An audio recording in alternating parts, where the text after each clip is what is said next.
O nono erro, pessoal, é coleta de dados sem fazer um plano de coleta de dados. Então isso aqui é muito comum a gente observar. Aquela pessoa que realmente não vai considerar dados históricos, ela vai começar a coletar alguma tomada de tempo, por exemplo, ou você vai coletar um dimensional de uma peça no processo e você não faz um plano de coleta de dados. Plano de coleta de dados não é uma planilha que você anota as informações, pessoal. Eu vou falar daqui a pouco o que é um plano de coleta de dados, mas imagina a seguinte situação que eu vejo muito comum acontecer na produção. A coleta de tempo de setup. Então você pergunta para as pessoas qual é o tempo médio de setup, e elas falam sempre um número redondo, né? 30 minutos, 20 minutos, 40 minutos, 15 minutos. Só que a primeira coisa que eu pergunto para ela é o seguinte: você anota o tempo de setup? 90% fala que não anota, mas os 10% fala que anotam. Nesse caso específico, eu pergunto, tá bom, que hora que começa o tempo de setup e que hora que termina o tempo de setup? Né? O tempo de setup, por definição, é o tempo entre a última peça aprovada do lote corrente até a primeira peça aprovada do lote posterior. Se essa definição não está clara e descrita, a pessoa que vai coletar aquele dado vai pegar o dado errado. Então, por isso que é importante o planejamento de coleta de dados. O que tem num planejamento de coleta de dados, pessoal? Tem o seguinte: qual o dado que será coletado? Quem que irá coletar, mesmo que seja o estagiário, né? Que mais? Qual é a descrição desses dados, né?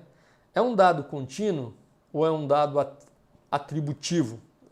Qual será a frequência de coleta de dados? Eu vou pegar o dado a cada peça produzida, eu vou pegar de 5 em 5 minutos, eu vou pegar uma vez por turno, 5 vezes por turno, uma vez por dia, uma vez... Qual é a frequência?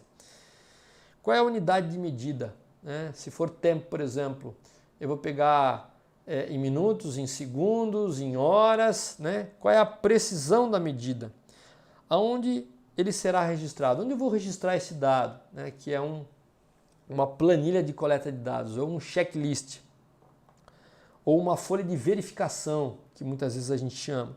E por que ele será coletado? Precisa explicar o motivo que nos leva a coletar aquele dado. Então, para que as pessoas possam coletar, elas precisam ter esse plano detalhado para que a chance de coletar um dado errado seja minimizada.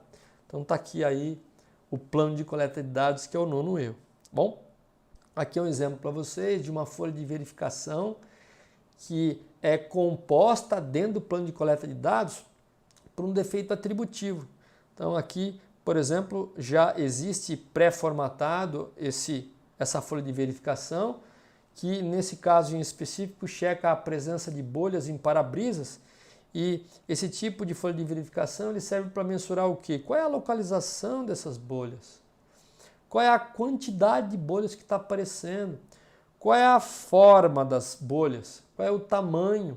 Então isso ajuda em função do formato, da quantidade, da concentração de um lado ou de outro do para-brisa, se assemelhar mais a algumas variáveis que podem estar impactando nesse efeito, que no caso é bolha. Então aqui está a folha de verificação como exemplo, que faz parte do plano de coleta de dados. A partir do momento que eu planejei o que eu ia pegar, eu chamo no meu plano de coleta de dados essa folha de verificação na qual as pessoas lançam esses dados. Então, tá aí detalhes para você do nono erro do DMAIC.